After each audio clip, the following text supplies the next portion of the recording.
안녕하세요.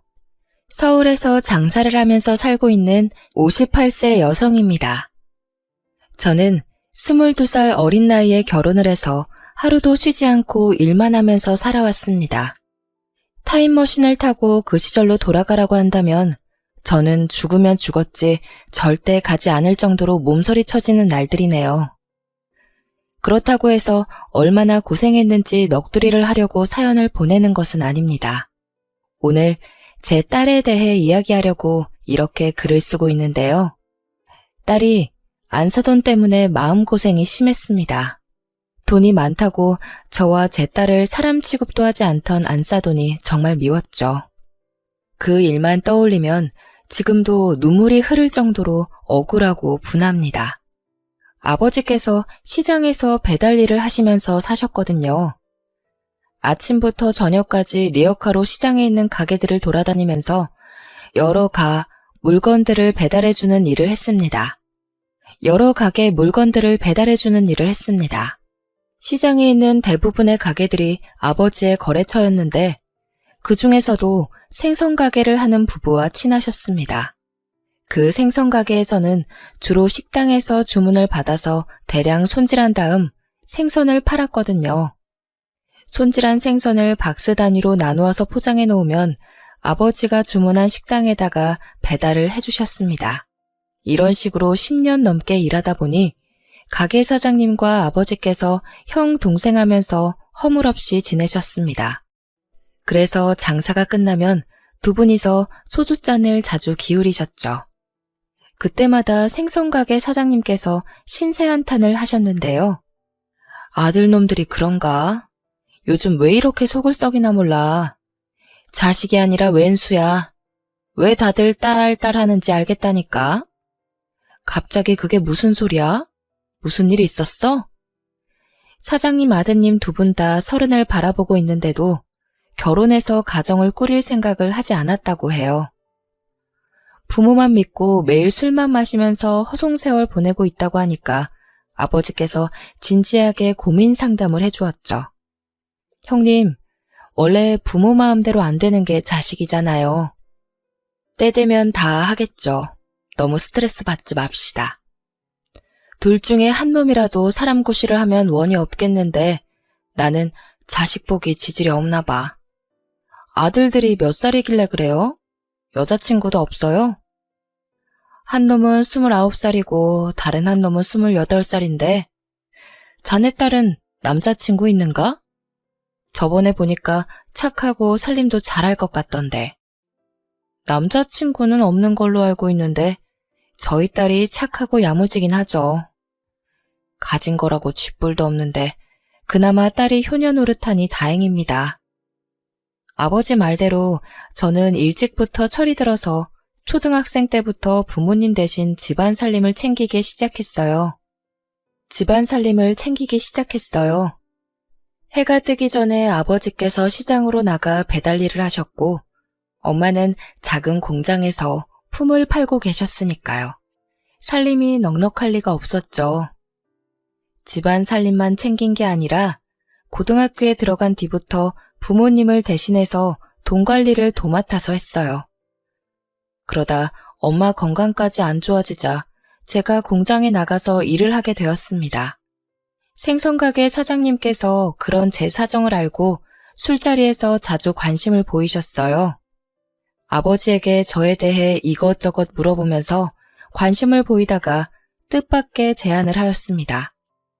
자네 딸한테 남자친구가 없으면 우리 아들 소개받아보는 건 어떠나? 우리 딸을요?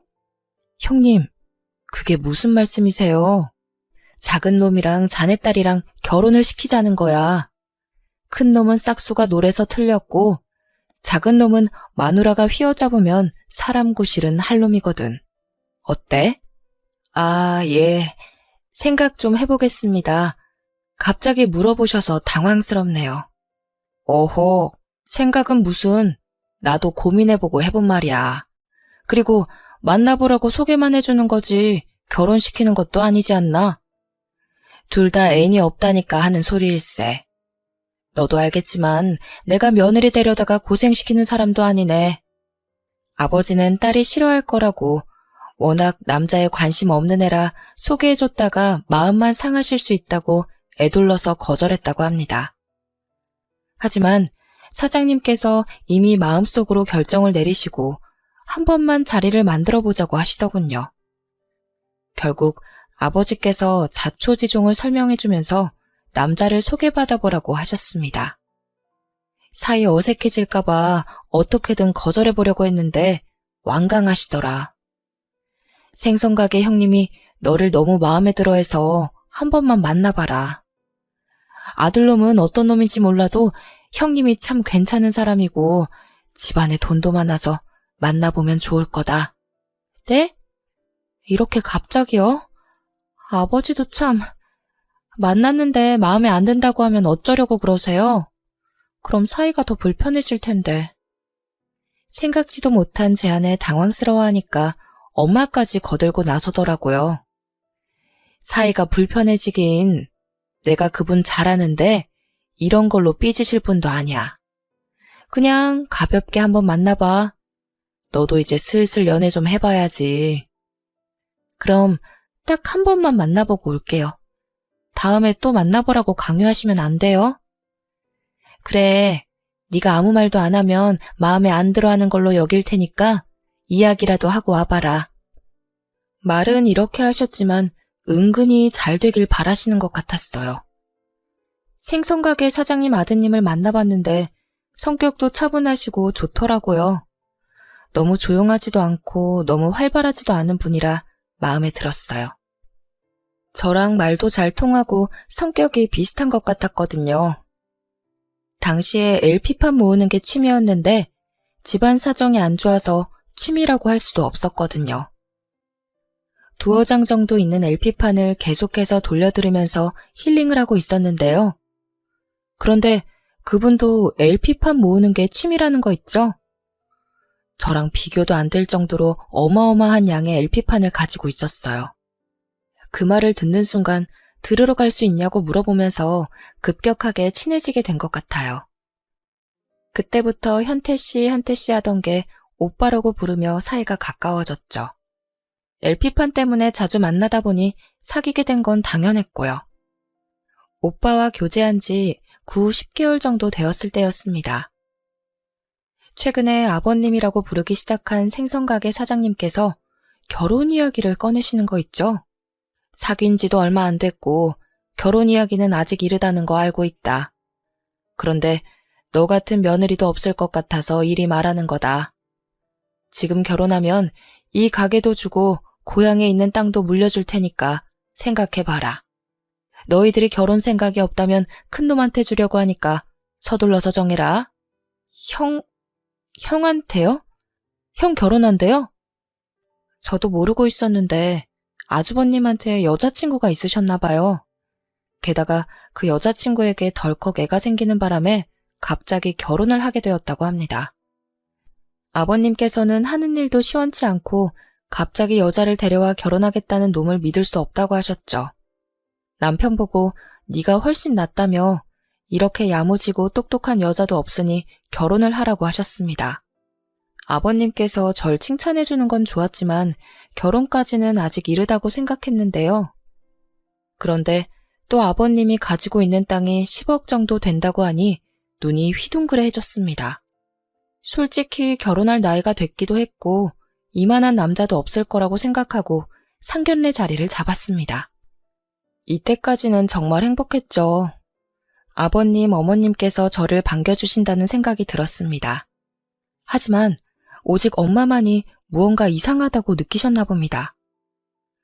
상견례 자리를 파하고 돌아가는데 저한테 결혼하지 않아도 된다고 하는 거 있죠? 이 결혼 꼭 해야겠니? 안 해도 되니까 천천히 생각해봐라. 어? 갑자기 왜 그래? 분위기도 좋았잖아.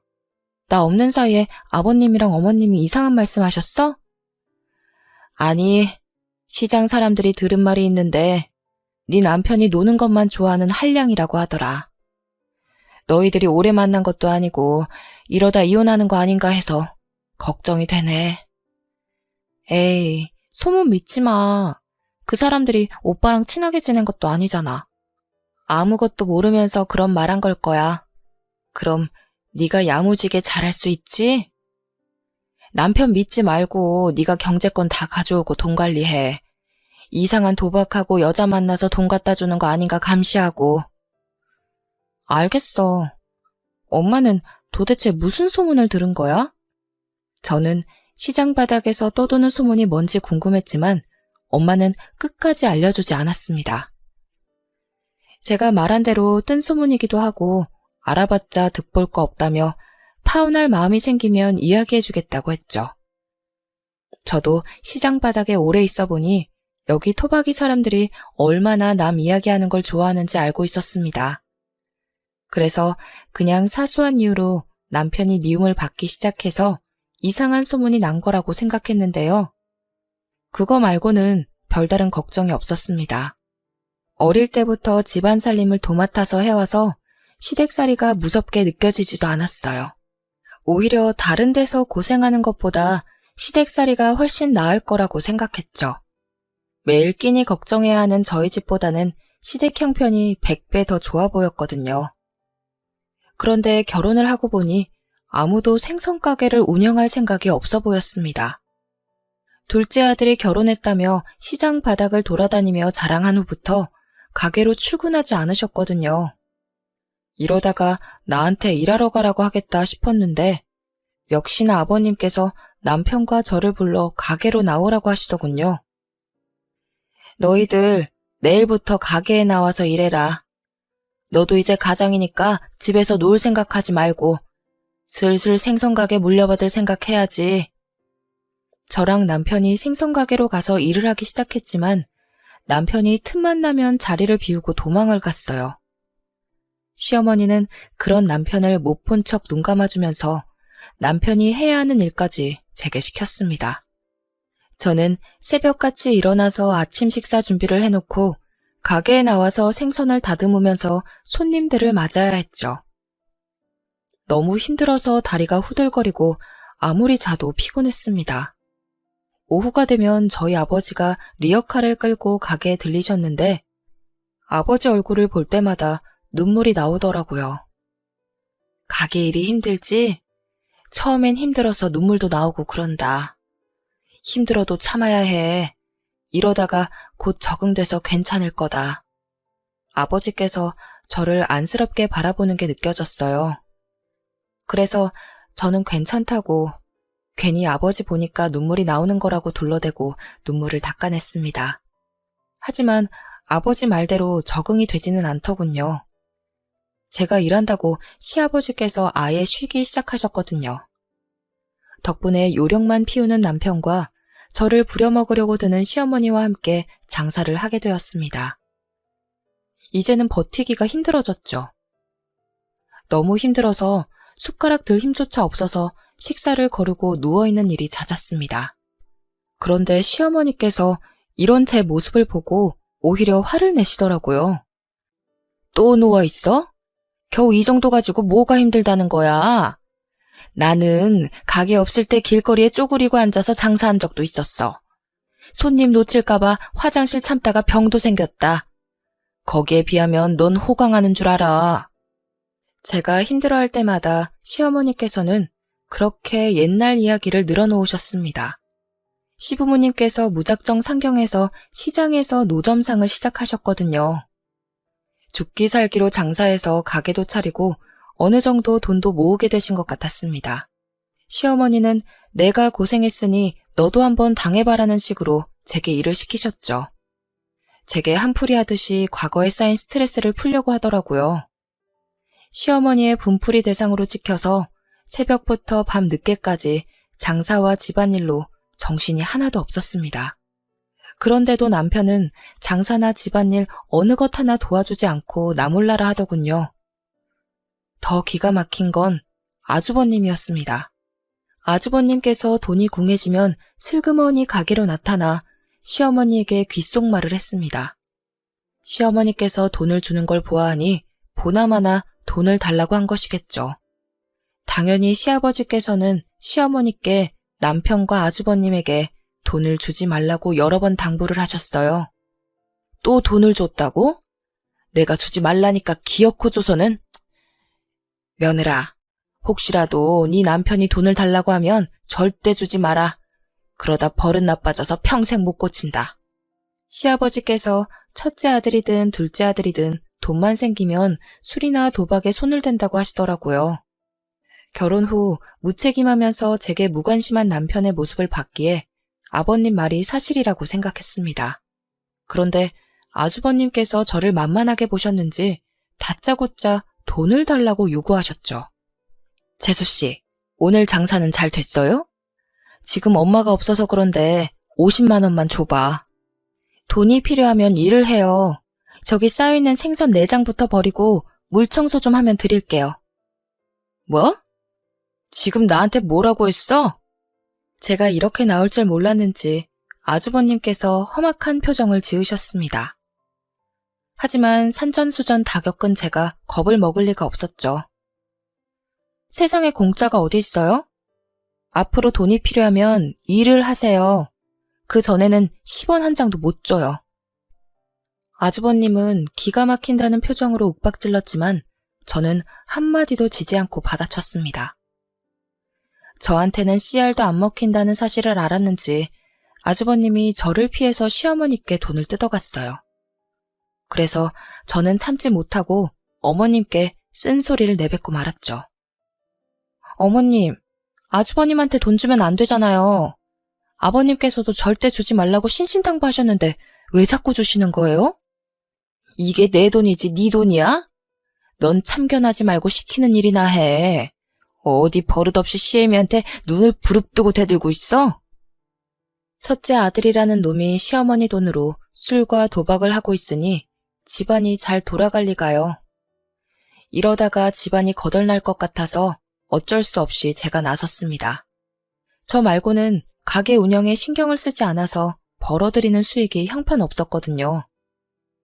온몸이 부서질 정도로 일해서 일으켜 세우려고 했습니다. 그래서 그런지 시장 사람들이 저를 오뚝이라고 불렀죠. 아무리 힘들어도 절대 쓰러지지 않았거든요. 그런데 1년 뒤에 아버지께서 배달 일을 하시다가 비탈길에서 미끄러지셨습니다. 허리와 다리를 크게 다치는 바람에 배달 일을 하지 못하게 되자 시어머니께서 저보고 생선 배달까지 맡기시더군요. 멀쩡한 아들은 놔두고 배달 일까지 시키시니까 정말 죽고 싶었습니다. 10억짜리 땅에 홀라당 넘어가서 결혼한 제 잘못이었죠. 시댁 하는 꼴 보아하니 그 땅도 없는 땅 같았습니다.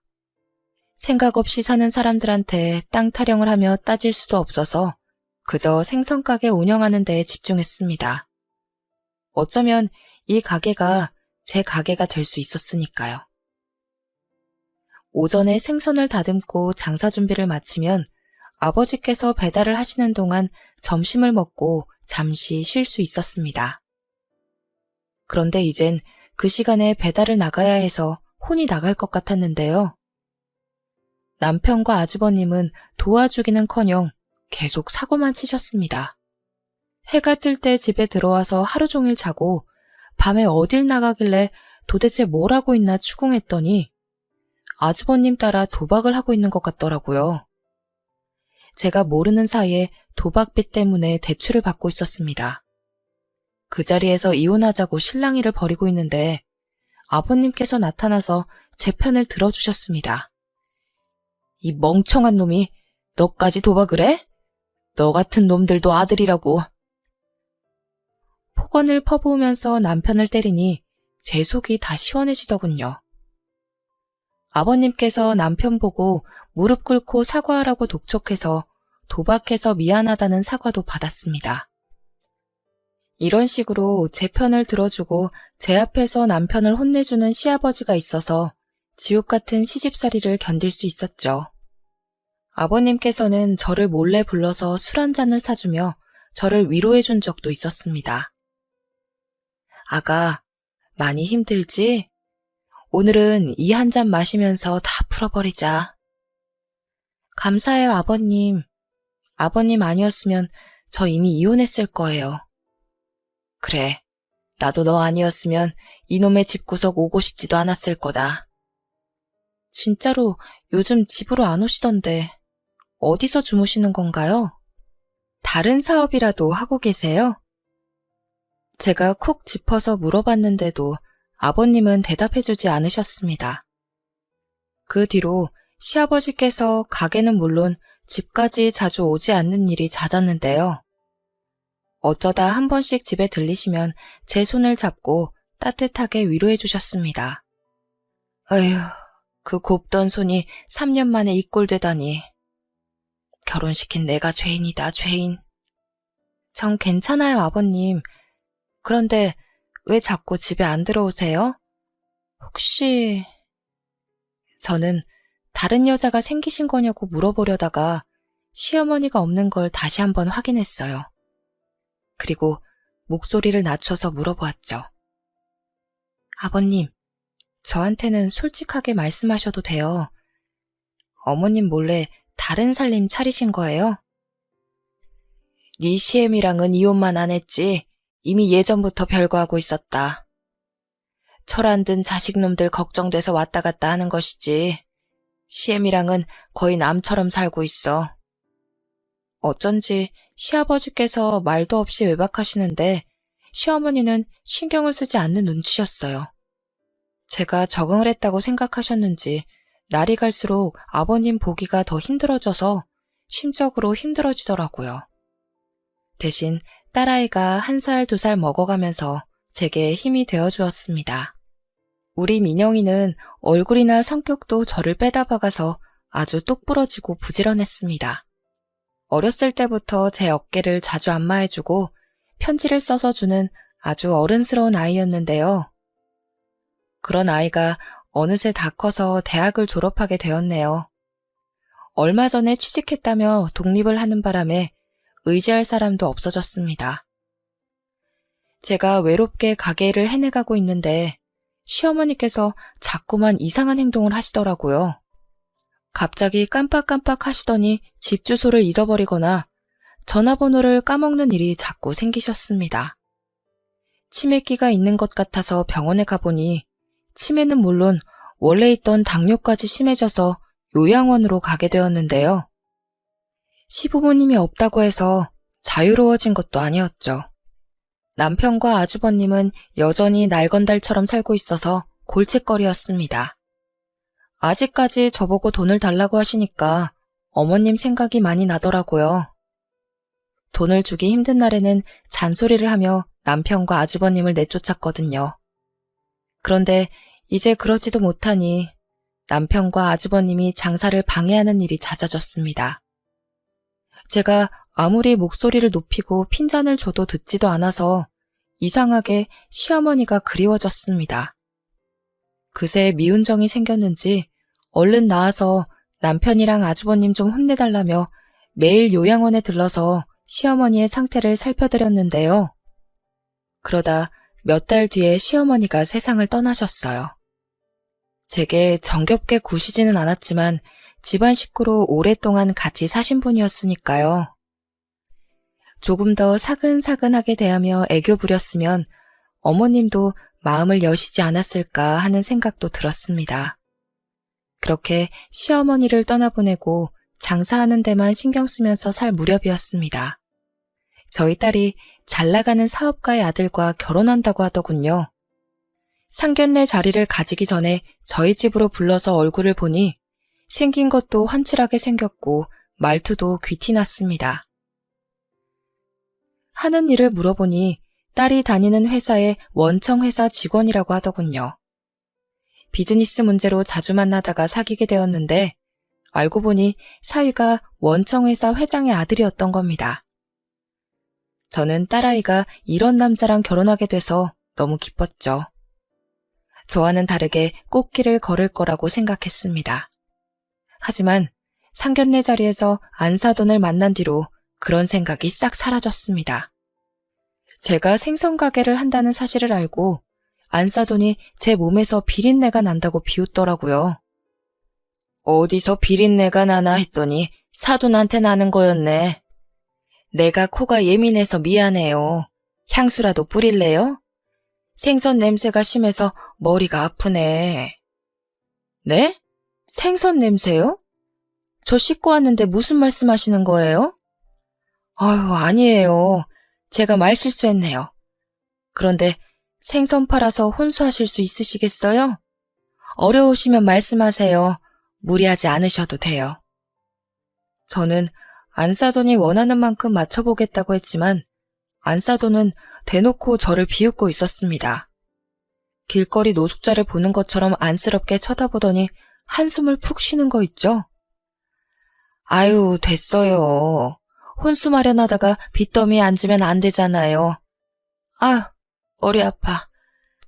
내가 비린내만 맡으면 두통이 와서 죄송해요. 이만 일어나 볼게요. 더는 못 앉아 있겠네. 안사돈이 이런 식으로 저를 무시하더군요.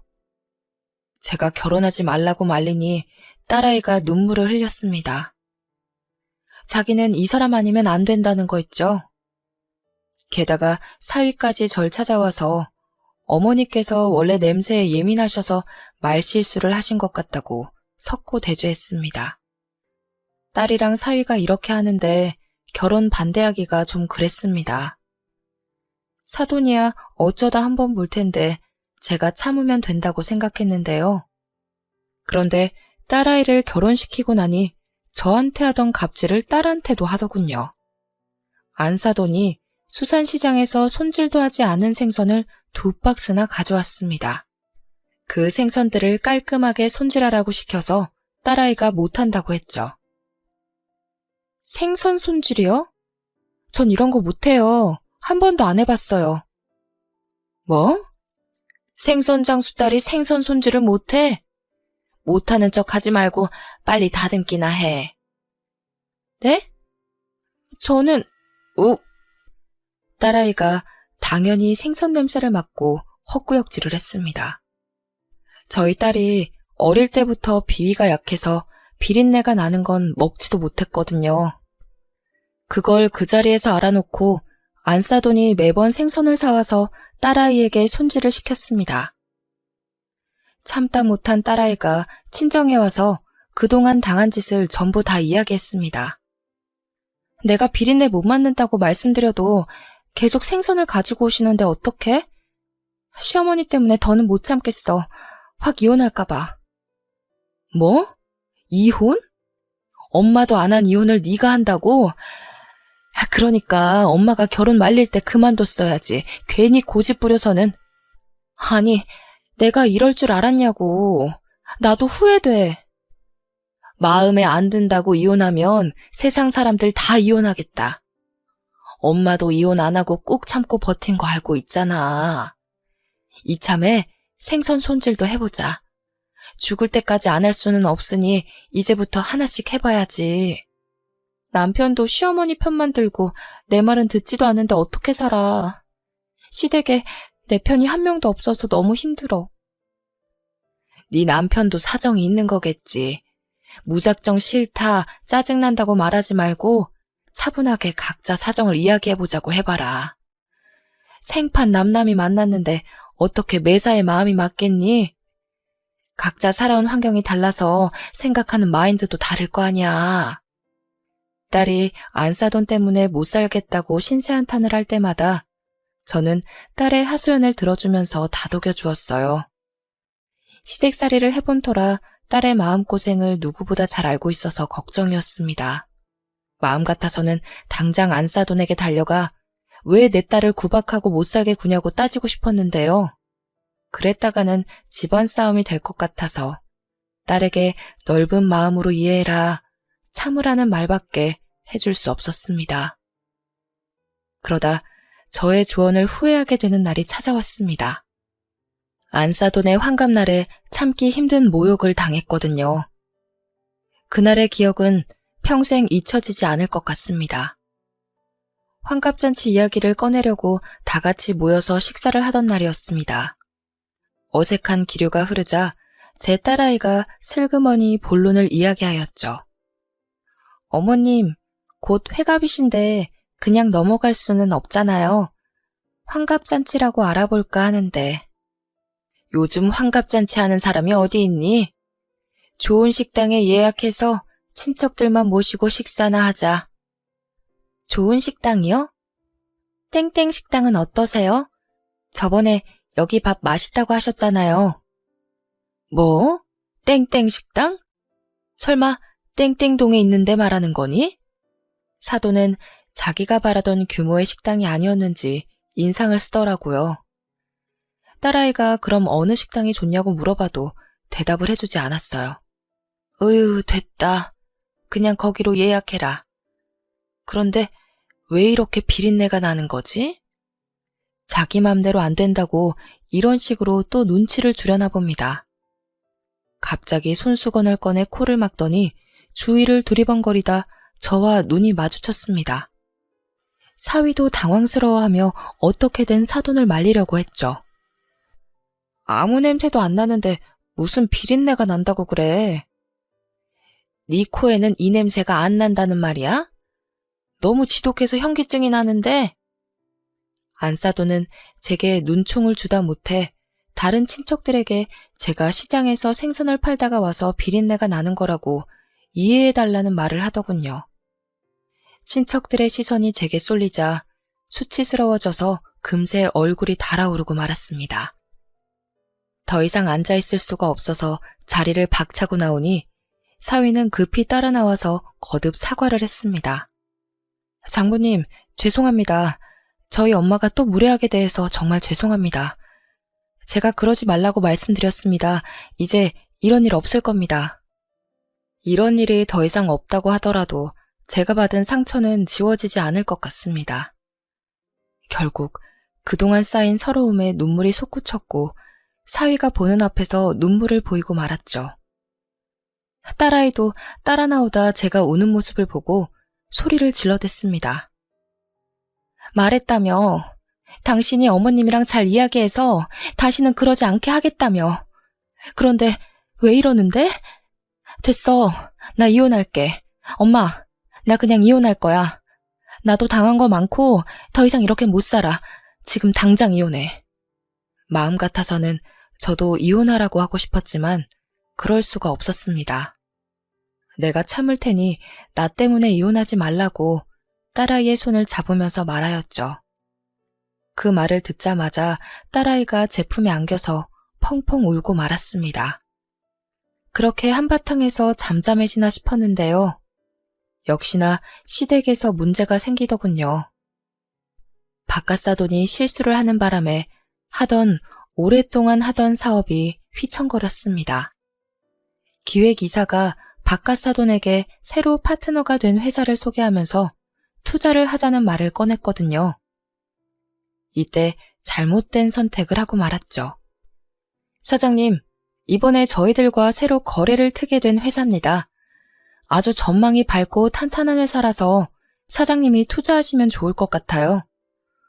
오, 그래? 어떤 회사길래 그래? 기획이사는 바깥사돈의 대학 후배이자 회사 창립 멤버이기도 해서 엄청나게 신뢰했다고 해요.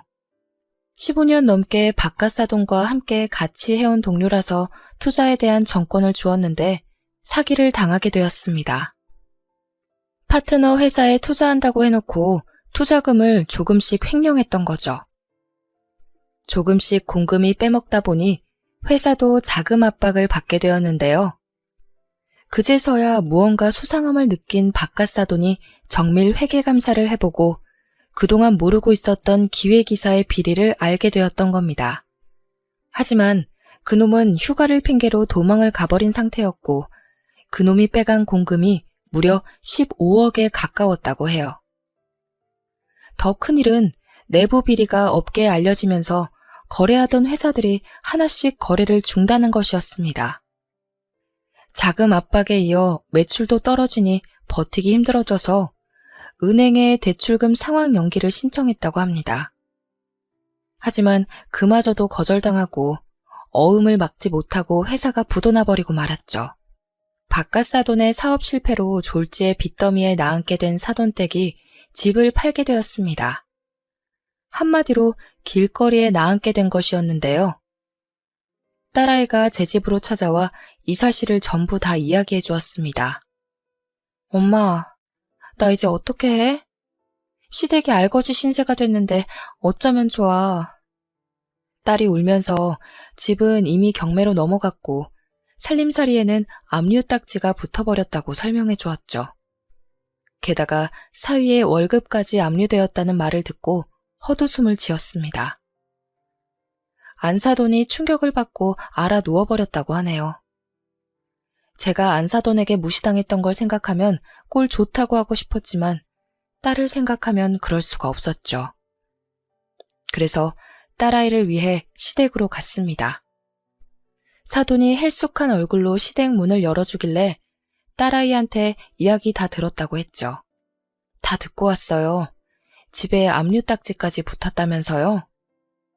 뭐라고요?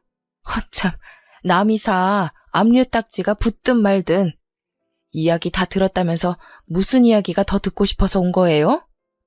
도와주려고 왔죠. 그런데 저한테 도움받기 싫으신가 보죠? 도와주긴 개뿔. 자기 입에 풀칠도 하기 힘들어하면서 그쪽이 잘 사세요. 괜히 도와주려다가 노숙자 되지 말고. 노숙자는 자기가 될 것 같은데 아직도 현실 파악이 덜 됐나 봅니다. 그래서 제가 미리 준비해둔 5층짜리 상가 건물 등기부등본을 안사돈 얼굴에 던져버렸죠. 안사돈이 등기부등본을 보고 놀라더니 말투부터 달라졌습니다. 아니, 이게 도대체 뭐예요? 뭐긴요, 건물 등본이죠. 이 건물 제 딸 앞으로 해줄 거예요. 건물을 팔든지 담보로 대출을 받든지 제 딸이 알아서 할 테니까 그렇게 하세요. 최소 30억은 나가는 건물이라 요긴하게 쓰일 거예요. 딸도 모르고 있던 사실이라서 깜짝 놀라 등본을 확인해 보더군요. 워낙 일만 하고 구두쇠처럼 사느라 제가 건물주라는 사실을 딸도 모르고 있었던 거죠. 수십억짜리 건물을 가지게 된 건 모두 시아버지 덕분이었습니다. 시아버지께서 집을 아예 떠나시면서 저를 조용히 불러서 땅 문서를 주셨거든요. 원래 아들 놈들 주려고 했는데 이 집안에서 믿을 사람은 색이 너밖에 없구나. 다른 인간들은 재산 줘봤자 며칠 못 가서 전부 말아먹을 게 뻔하다. 이 땅은 팔지 말고 잘 가지고 있거라. 조만간 좋은 소식이 있을 거다. 시아버지께서 다른 살림을 차렸어도 자식이 없으니 이 재산만큼은 아들들에게 주고 싶었다고 하셨어요. 시아버지가 가게를 제게 맡기고 집에도 들어오지 않으셨던 건 부동산을 보러 전국을 다녔기 때문이었죠. 시아버지는 부동산에 밝은 지인과 함께 괜찮은 땅을 샀고 시세가 오르면서 돈을 많이 불리게 되셨어요. 그러다가 아주 좋은 땅을 보게 되신 건데요. 처음에는 버려져 있는 황무지였다고 합니다. 도심에서 멀고 교통도 불편해서 공장을 지을 수도 없었다고 해요. 전에 듣기로는 아버지와 지인분께서 최소한 5년 안에 이곳이 개발될 거라는 확신을 가지셨어요. 지금 사서 묻어두자. 여기가 개발되는 건 시간 문제야. 5년 뒤에 안 되면 10년 뒤에는 되겠지. 시아버지와 지인분께서 일대의 땅을 헐값에 사들이고 그 땅을 제 앞으로 해주셨습니다. 그리고 얼마 지나지 않아 돌아가셨다는 연락을 받아 아버님과 살고 있던 애인분을 만나기도 했습니다. 저는 그 일을 시어머니와 남편에게 알리지 않았죠. 설마 했는데 3년 뒤에 그 땅이 개발될 거란 소문이 돌더니 땅값이 점점 오르기 시작했어요. 그러자 부동산 쪽에서 땅을 팔라고 저를 찾아와 설득시키려고 들더군요. 어떻게 해야 할까 고민하고 있는데 같이 땅을 샀던 시아버지 지인분이 찾아오셨습니다. 네가 병철이 며느리지? 병철이한테 받은 땅 있음 절대 팔지 말어. 가만히 가지고 있다가 몇 년 뒤에 개발 시작되면 담보로 대출받아서 건물 올려야 해.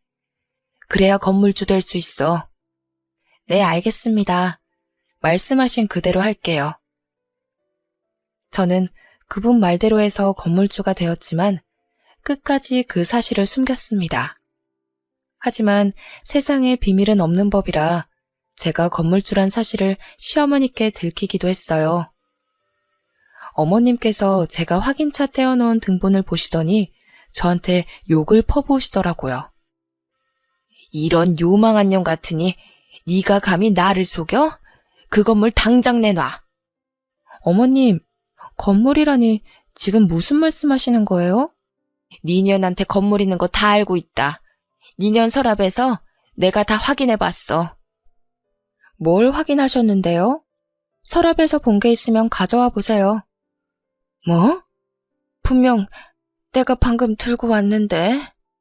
그 당시 시어머니께서 치매를 앓고 계셔서 다행이었죠. 서랍에서 봐놓고 들고 오는 걸 잊으셨는지 빈손만 멀뚱멀뚱 바라보고 있었습니다. 남편이 그 모습을 보고 놀랐다가 어이없는 표정을 지으면서 어머님을 말리더군요. 엄마, 그만 좀 해. 우리한테 무슨 건물이 있어? 오늘 약 먹은 거 맞아? 약? 내가 약을 왜 먹어? 전현이 건물을 가지고 있다고. 알았으니까 약 먹자. 치매가 점점 심해져서 헛소리를 다 하네. 헛소리라니 이 녀석아. 전현한테 등본 있는지 확인해보라고. 이런 식으로 제 건물을 빼앗으려고 했지만 치매기가 있는 터라 아무도 믿어주지 않았습니다. 덕분에 제 건물을 시댁 식구들로부터 지킬 수 있었네요. 건물 임대료 수입만으로도 충분히 놀고 먹을 수 있었지만 딸한테 물려줄 유일한 재산이라 묵혀두고 있었습니다. 결혼할 때 주려고 했는데 그놈의 비린내 타령을 하길래 이혼할까봐 이야기도 하지 않았죠. 딸이 건물주인 거 알면 솔깃해져서 가식적으로 대하거나 이혼해주지 않을까봐 말하지 않은 것이었습니다. 그런데 이렇게 숨겨놓은 재산에 대해서 고백하게 되었네요. 안사돈은 비린내 난다며 무시하던 저한테 도움을 받을지 몰랐는지 고개도 들지 못하고 있었습니다. 안사돈이랑 똑같이 비아냥거리고 싶지 않아서 그 자리를 그냥 빠져나왔습니다. 대신 며칠 뒤에 건물 명의를 딸 앞으로 해주면서 한 가지 조건을 내걸었습니다. 딸아이한테는 이것만큼은 꼭 지키라고 하였죠. 이 건물 네 명의로 하는 대신 건물을 담보로 대출받아라. 아마 10억은 나올 거야. 그 돈이면 급한 불은 끌 수 있을 거다. 대출금은 매달 들어오는 월세로 메꾸면 되고 대신에 안사돈이 내 가게에 나와서 일해야 한다. 시어머님이? 엄마 가게? 일단 알겠어. 그렇게 전할게. 딸은 안사돈에게 가서 제 말을 그대로 전했다고 하더군요. 처음에 안사돈이 이 말을 듣고 얼굴이 새하얘지더니 결국 머리를 조아렸다고 해요. 그래, 알겠다. 내일부터 가게에 나가서 일하마. 그리고는 딸에게 고맙다는 말을 여러 번 했다고 합니다. 잘나가는 사업가 남편 덕분에 호사를 누려왔던 안사돈이 이제 저와 같은 생선 냄새가 나게 생겼네요. 안사돈은 비린내에 익숙해지지 않아서 헛구역질을 하면서 눈치를 보더라고요. 아파 보이는 얼굴로 생선을 다듬고 포장까지 다 하고 있으니까 시장 상인들이 와서 핀잔을 주기도 하였습니다. 아유, 얼굴 좀 봐. 곧 있으면 쓰러지겠어. 아무리 그래도 안사돈한테 너무 심한 거 아니야? 시장 상인들은 안사돈에게 너무한 것 같다고 했지만 저는 안사돈에게 인생 공부를 시켜주는 중입니다. 건물을 담보로 15억을 대출받아서 시댁의 빚을 청산하고 바깥사돈이 사업을 다시 시작할 수 있게 됐으니 그에 합당하는 대가를 치러야죠. 이 사정을 알고 있는 바깥사돈은 저를 뭐라 하기는커녕 오히려 며느리에게 고맙다는 말을 전하기까지 하였습니다. 아가, 정말 고맙다. 네가 나를 살렸어. 네가 없었음 이미 길바닥에 나 앉았을 것이다. 딸이 안사돈과 사위의 인생을 구제했으니 딸을 대하는 태도도 확 달라진 건 두말할 필요가 없겠죠. 예전에 시아버지께서 제게 집안을 구한 며느리라고 칭찬하셨는데 이젠 제 딸이 시댁을 구한 며느리라는 칭찬을 받게 되었습니다. 돈의 위력은 우리들이 상상하는 것 이상인 것 같아요. 돈 때문에 울기도 하고 웃기도 하며 돈 하나만으로 사람 자체를 판단하기도 합니다. 그래서 돈이 많다고 추앙하고 돈이 없다고 무시하기도 하는 거죠. 돈으로 판단하는 일을 피할 수 없지만 그렇다고 대놓고 돈으로 사람을 판단해서는 안 됩니다. 언젠가 돈이 없다고 수군대던 자신이 손가락질을 당하게 될 수 있으니까요. 제가 이 교훈을 전해주려고 사돈을 가게로 나오게 한 것인데요. 이제 가게에 나오지 말라고 했더니 안사돈이 힘이 남아있는 한 저와 함께 장사를 하고 싶다고 말하였습니다. 아무래도 저랑 같이 장사를 하면서 안사돈도 무언가 깨달은 게 있는 거 아닐까요? 안사돈과 매일 붙어있게 될 줄은 몰랐는데 사람 일은 정말 알다가도 모를 일인 것 같습니다. 그러니 여러분들도 돈으로 사람을 판단하는 일은 삼가시길 바랍니다.